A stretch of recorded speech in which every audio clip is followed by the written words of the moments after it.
Pure Thoughts is a presentation of Pure Hoops Media. Pure Thoughts comes direct from legends of the game as they share secrets of their success. Welcome to a very special edition of Pure Thoughts. I'm Bruce Bernstein. This show is usually devoted to legendary athletes where we hear in their own words what made them tick. Today, our guests are not famous athletes themselves, but they do have connections to the greatest athletes of all time. Joel Platt is the founder and curator of the Sports Immortals collection, which is the largest and most diverse assortment of sports mementos in the world. Jim Platt is the president of Sports Immortals, and together they've started a partnership with an investing platform and community called Collectible, which offers members of the public an opportunity to invest in different mementos. Welcome, guys. Good to be with you, Bruce. Thanks, Bruce. Sure. You know, guys, I vividly remember the first time I met you. It was 1996, and my two young sons, my wife and I, were visiting her parents in Delray Beach, Florida, and I'm driving down the Federal Highway, and I saw this commercial building with a sign that said Sports Immortals, and since I was a lifelong sports fan, I was working at ESPN, I said, I got to check this out. So I walked in, and Joel was there. He greeted me. I introduced myself. He gave me a brief tour, and I was blown away by what I saw. And I didn't even see the really good stuff, but we became friends right away. And on my next visit, I met you, Jim. So a quarter century later, here we are. And I still find your stories amazing. So it's really a treat to be able to welcome you today to Pure Thoughts. Joel, let me start with you. Tell us how your journey to collect and curate over 1 million mementos began. Well, it all began in 1943. I was injured in a gasoline explosion. Bedridden for over a year during the convalescent period, my parents started buying me baseball cards. My favorite card was Babe Ruth. One night I had a dream that the Babe visited me in a dream and said, "Kid, don't give up. You could get better someday, be a Major League Baseball player or build a museum for sports heroes." I set my life out on that journey, became an outstanding shortstop while playing in college just when I was going to sign with the Boston Red Sox. Injured my arm, so my major league dream went out the window. Never lost sight of the other dream, and to that end, I've traveled over 1 million miles over a 70-year period to meet all the greats and their widows, to curate over 1 million items, the largest and most valuable collection in the world. Joel, you've always referred to the collection as the crown jewels of sports. I won't ask you what the total value of the collection is, but what is your most prized single collectible, and can you tell us anything about its value? Well, naturally, we have so many significant items. We everything from the Honus Wagner baseball card to various, probably over 500 items of Babe Ruth and 300 items of Jim Thorpe. But some of my favorites are one of the last bats Babe Ruth used as a Yankee, autographed by him and all his teammates.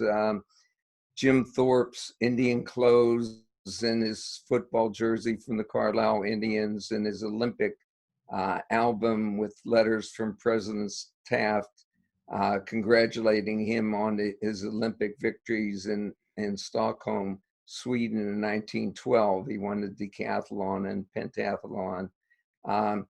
And Jim Thorpe would be my most favorite athlete. I named my son Jim after him, and thought he was going to be another Jim Thorpe. Well, he's the Jim Thorpe of Sports Immortals fame, I suppose. Jim, before I get to my first question, I just want to say, you mentioned the Babe Ruth bat. I remember on one of my many trips to see you, you handed me a pair of white linen gloves, and then you handed me that bat. So I actually was able to swing that bat, and I'll tell you what, I mean, that thing weighs a ton. So he must have been a truly strong man to be able to whip that thing around and hit the kind of home runs that he did over his career. Jim, over the years, you and Joel wanted to do more than just collect these priceless heirlooms. You wanted to share the stories of the athletes as well. So before we dive into the partnership with Collectible, what are some of the ways that you hope to do that moving forward? Yeah, when I came on board, my dad's one vision that he's had all his life was to share his collection with the world or the public through a physical bricks and mortar museum. And at the time, that was the only way to share his collection with the world. But now in the digital age, it's opened up so many different avenues to share through digital apps and games and virtual museums and just a plethora of different ways to do it. And one of the things that we could do in the physical world is through traveling exhibitions, which is something that I've been working on and very passionately about. And we're under discussions with a few groups right now to do these traveling exhibitions. But really, there's a lot of items that we could share. We're sharing on the Collectible platform that you're going to hear about. We're sharing on our different social media platforms. And it's a really fun time to be with Sports Immortals, because for so many years we've been out of the public spotlight, and we felt it was really time to really launch the brand and really become part of the public awareness. And that's what we're really hoping to accomplish right now. And so the more people hear about us, the more people are going to realize how truly special an individual my father is, and that his life's work is something that's truly special and unique and needs to be shared with as many people as possible. No doubt. So guys, since Pure Thoughts focuses on basketball, let's tell some hoop stories. One of the items that Sports Immortals is putting on Collectible is a game-worn high school jersey that is also signed by Hall of Famer Wilt Chamberlain. How did you acquire that piece, Joel? Well, on one of my many trips, and I've traveled over 1 million miles to curate over 1 million mementos, I stopped off in Philadelphia to catch up with Wilt, and I would come unannounced. I would take a player's picture, mount it on plywood, make a base for it, wood burn their name, and then lacquer. Put their record, would burn their record in the base as well, lacquer it, and then put the picture as a 3-dimensional on top, wrap it up, and that was my calling card, and I had a little brochure. So I knocked on the door, Mrs. Chamberlain answered, and she, I introduced myself and told her all about me and myself and my background and how I got started, and that I was going to build the premier museum on sports in the world, a world museum and International Hall of Fame. She welcomed me in. She said, "It's just too bad you just missed Wilt." Apparently he had gone back to University of Kansas for some kind of honor they were bestowing upon him. But she brought in her daughter and her husband and introduced me. And again, she said she'd be honored to present me with something, and she did. She gave me the uniform he wore in the championship game, in his Overbrook High School championship game. So we're offering that on the platform, a percentage thereof. And I think it's one of the truly great gems, and I think Wilt was the greatest big man who ever played the game. So, but I would rank both he and Lew Alcindor, aka Kareem Abdul-Jabbar, 1 and 1A in my book. So Jim, did you ever ask Joel if you could try it on when you were dunking on your Nerf hoop in the living room? Actually, I did have a Nerf hoop, but it wasn't in the living room. Growing up in Pittsburgh, we had a large basement in our house that was actually 10 museum rooms. And part of it was we had a pool table, and the pool table was surrounded by mannequins with uniforms on them. So although we didn't try them on per se, they actually, growing up as a little kid, they were more obstacles in our way of playing pool. So it wasn't until really I became a teenager that I realized these mannequins were not a nuisance, that they actually were pivotal to the future part of my life. So the only item that I actually think, someone asked me that the other day if I tried on everything, and the reality is, one time my dad let me wear something for Halloween, and it was a Johnny Unitas helmet. And that was pretty much the extent of trying on anything. Wasn't Johnny originally from the Pittsburgh area? He was Yeah, from Bloomfield, and when the Steelers cut him, at that time they had Jim Finks, Ted Marchibroda, and another quarterback by the name of Vic Eaton. And they drafted Unitas, and I had gone up to St. Bonaventure, the training camp, and he literally stood on the sidelines, hands on hips, and never gave him a chance. They cut him, and then he played for his hometown Bloomfield Rams and got $60, I think, a week or a month. And he wrote a letter to Baltimore for a tryout, and the rest is history. Became one of the greatest quarterbacks, if not the greatest of all time. So many quarterbacks were from Western PA, right? I mean, what, Joe Namath and Joe Montana, among others. So, Joel, before Kareem Abdul-Jabbar, who you mentioned a few minutes ago, became the leading scorer in NBA history, he was Lew Alcindor, UCLA, by any measure, the greatest college basketball player of all time. Three-time NCAA champion, probably would have been a four-time NCAA champion had freshmen been allowed to play varsity back in his time, because I remember reading stories about how when he was on the freshman team, they would beat the varsity team in scrimmages sometimes. So truly, I mean, the greatest ever in college basketball. So you're offering his UCLA warm-up jacket on Collectible. Can you tell us the story of that jacket, its historical significance, and how you were able to add that item to the Sports Immortals collection? Actually, a good friend of mine, Don Hewitt, who was the equipment manager at Southern Cal originally and then moved over as a coach and equipment manager with the Rams, just one of the nicest individuals, helped me get so many things for the Sports Immortals collection.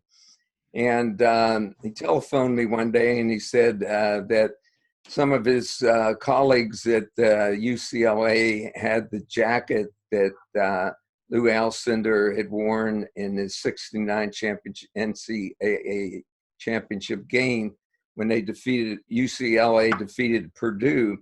And he was also wearing this on the cover of Sports Illustrated magazine. So very historically significant item, and really, really something that everybody should have a piece of, so to speak, and be proud thereof. But Dawn said, I'm going to send this to you, and I think it deserves to be in the Sports Immortals Museum collection. And that's how it came to be. All right, so now let's talk about Collectible a little bit, Jim. The Wilt jersey, the Kareem/Lew UCLA jacket, and 3 other items from the collection are now being offered on Collectible. Can you tell our listeners and our viewers how they can invest and how this whole thing works? Absolutely. Your users or listeners could go to the App Store or Google Play and download the app. It's Collectible, Collectable with an A, not an I, Collectible app. They could also go to collectible with an A.com and download it from their website or any of their social media platforms.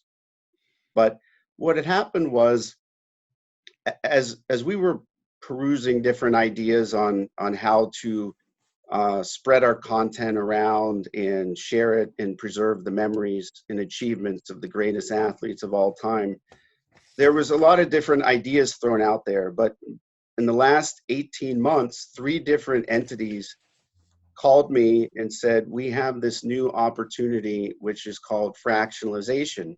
And it first started out with paintings, and the concept was very few people in the world could afford to buy a Monet or a Picasso, but that as an alternative asset class, the art world, only the wealthy of the wealthiest could benefit from the uptick in appreciation of that asset class.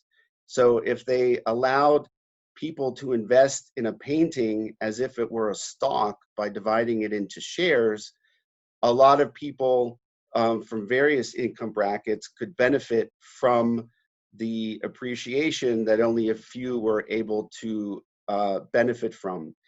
And that was really the spark that opened up the concept of applying fractionalization to other asset classes, one of which is sports collectibles. So knowing that we have the largest and most valuable collection in the world, it was no coincidence that three of the new players were trying to acquire us as partners so that we would be able to enhance and basically be their supply side of the platform. So we spent a lot of time talking to different companies, but when I met with Collectible, what really stood out about them was a few things. Number one, they were the only ones specifically dedicated to sports, where the other ones got into a little bit more pop culture, literary things, and it became more of a smorgasbord versus something specifically about sports, which is what we're all about. Second, what I found was some of these other platforms were very sparse on the details of the assets they were listing, as opposed to Collectible. They stressed going deep into the storyline, the background of these athletes. So I knew if we put an item up of Jesse Owens, for example, it wouldn't just be, here's a Jesse Owens medal and Jesse Owens was fast. We wanted them to go deeper and say that Jesse Owens was such a special human being with special talents, and he wasn't just fast, but he was able to succeed in a very turbulent and tumultuous environment of the 1936 games. And there was a lot of other things that made him special. And that was important to us because one of the things all along was telling the stories of these athletes and what made them special. And it really seemed that Collectible was going to be another vehicle for us to do that. The second reason is they were very intrigued by our idea of doing exhibits. And we wanted somebody to allow us the ability to put items on the platform, but at the same time allow us to exhibit our collection as well as some of the items that are on the platform. So that it's a cool concept where if we do exhibits, whenever we have items that are available on the platform, we could have special events for the shareholders to come and meet Joel and see the items that they are partial owners of.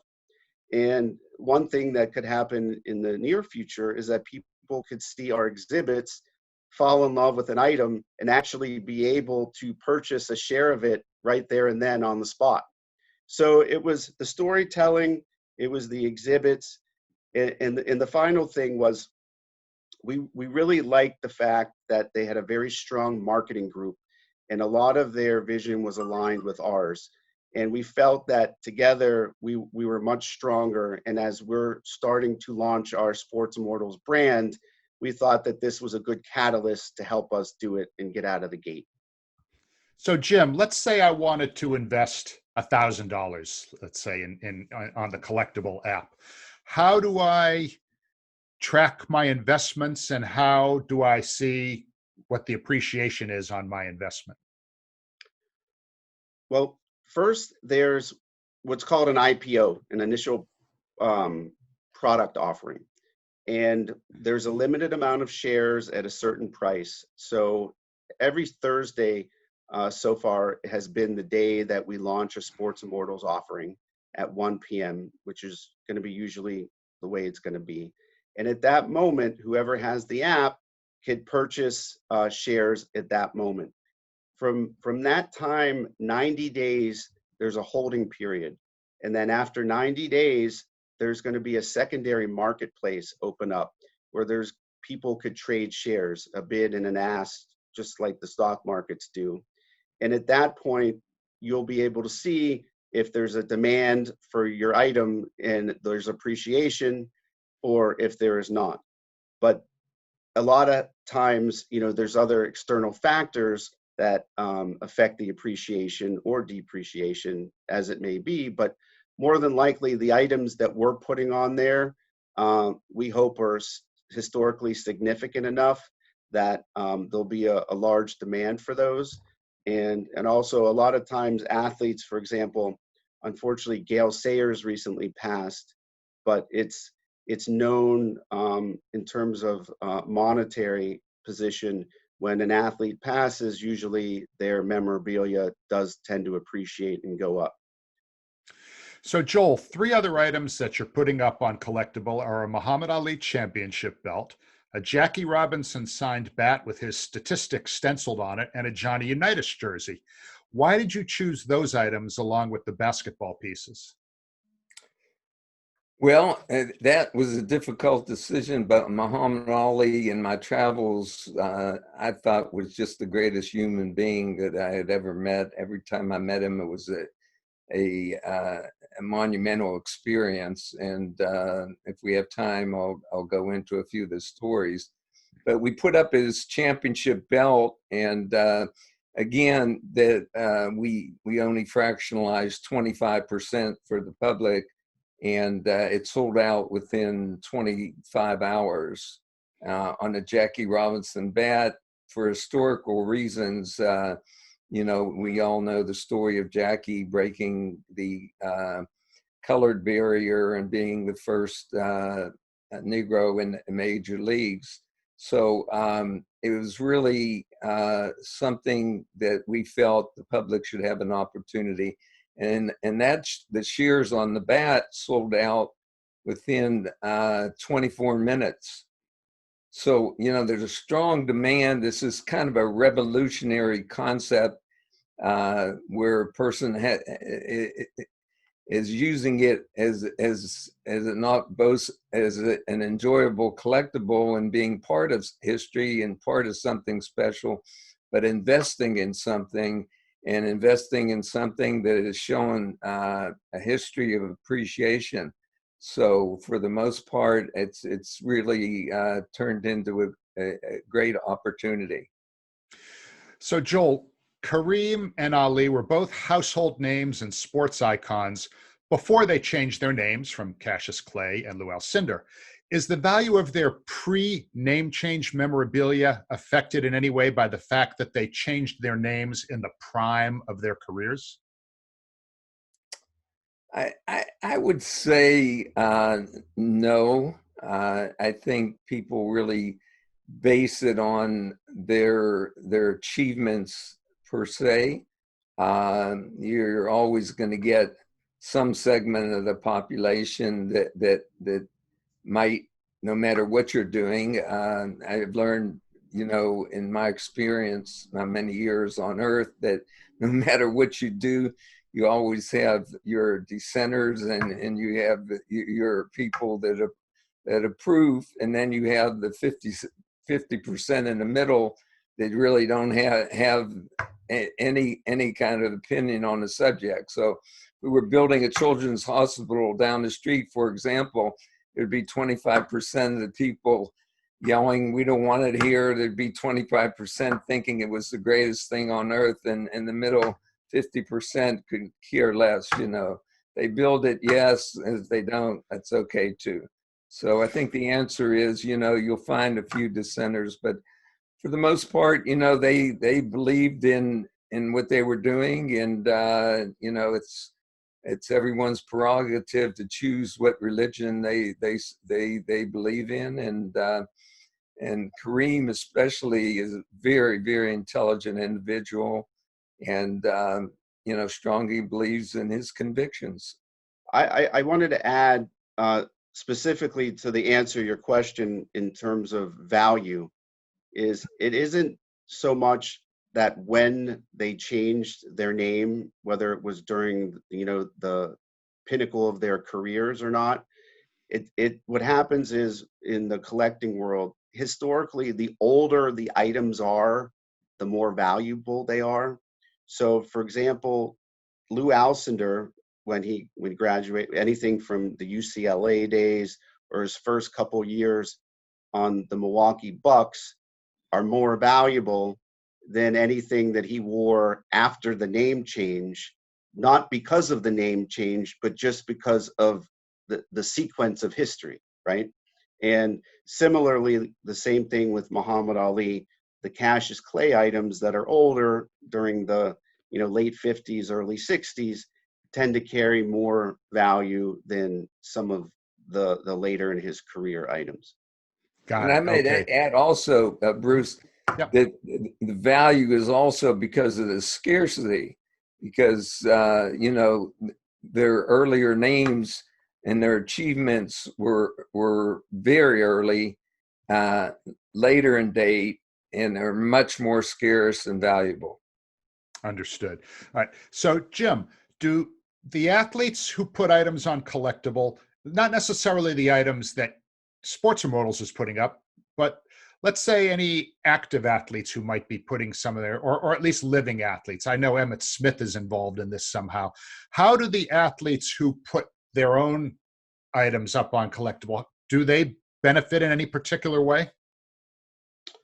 Yes, they're benefiting a couple ways, but as a consigner, if you will, in an example of Emmett Smith, he was putting on one of his jerseys is going to be put on a special jersey from his career, as well as 2 trophies that he was awarded.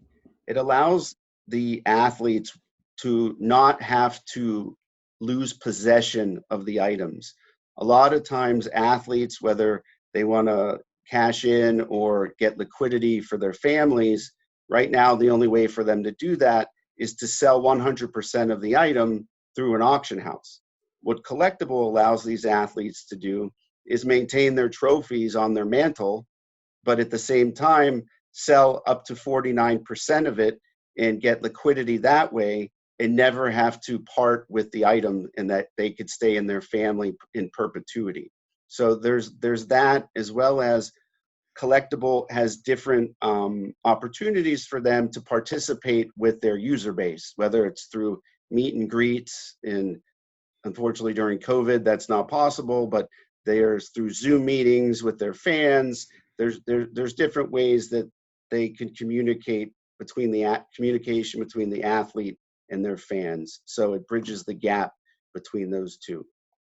I might also add, Bruce, a perception, which is always important in life. An athlete, doesn't want to put his items necessarily, unless he's really desperate, at auction, because it denotes that he has been unsuccessful business-wise and needs money. This is a way we like to think of sharing with the public, for the athlete to share his items, at the same time monetize the item.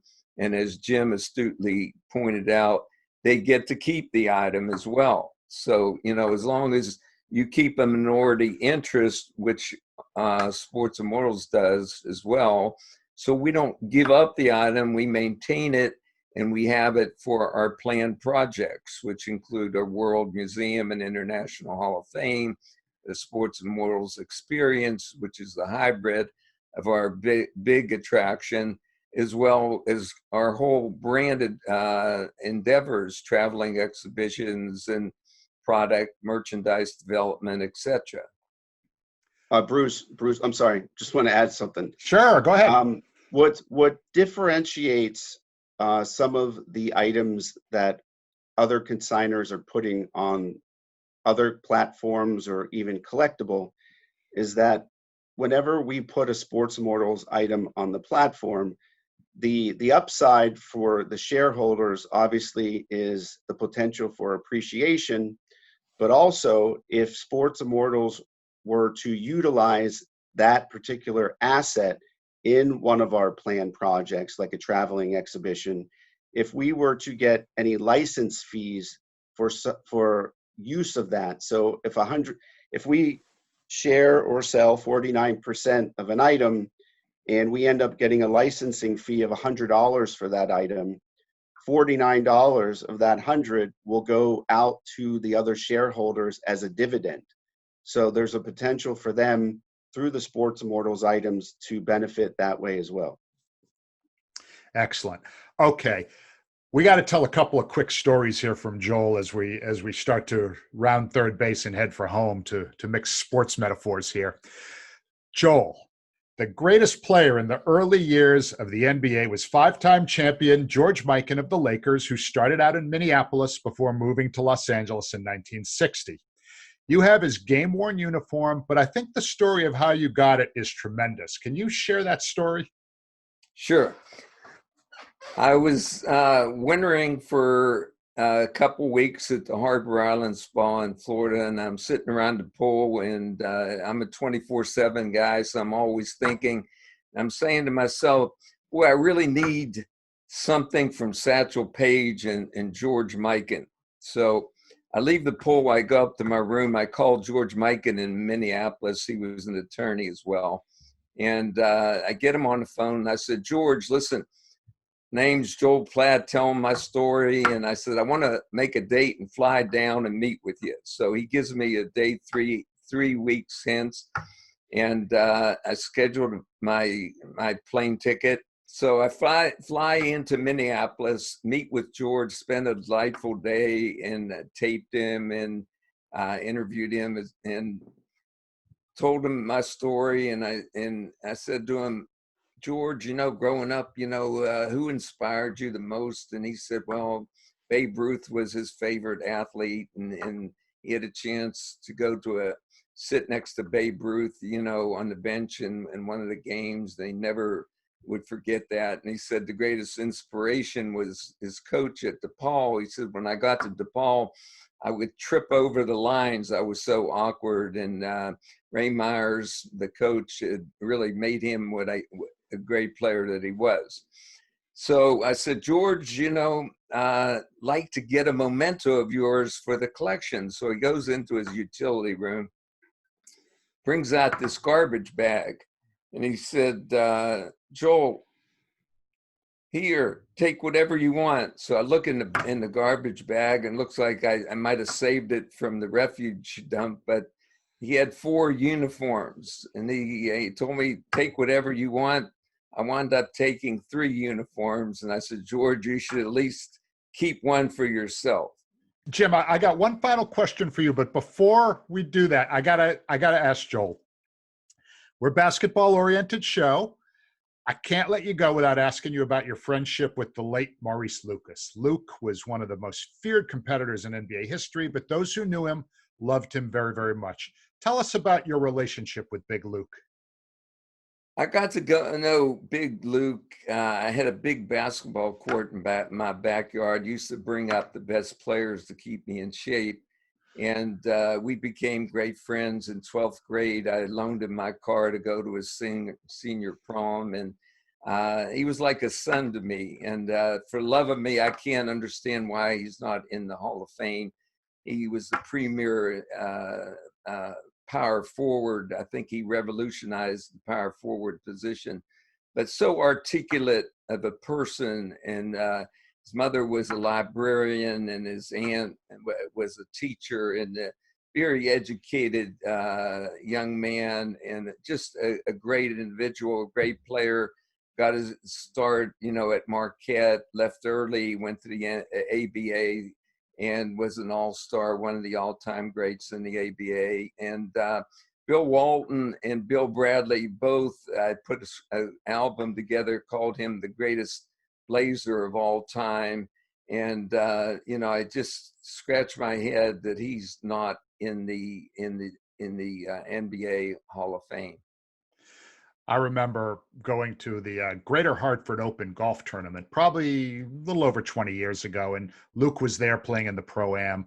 And I went up to him with my sons. He, was really gracious, gave him his autographs, and that was my one encounter with Luke. But, a lot of people don't know that Bill Walton named his son Luke, who is a coach, after Luke. That's why Luke Walton has the first name Luke. Bill named him after the great Maurice Lucas. All right, you guys have been very generous with your time, but Jim, I've got one more question for you. As we wrap things up, how can our listeners learn more about the future plans of Sports Immortals, the partnership with Collectible? Just tell them one more time if they want to do a little more research on their own. Sure. They could go to our website, which is sportsimmortals.com. They could go to Collectibles website, which is collectible, COLLECTABLE.com.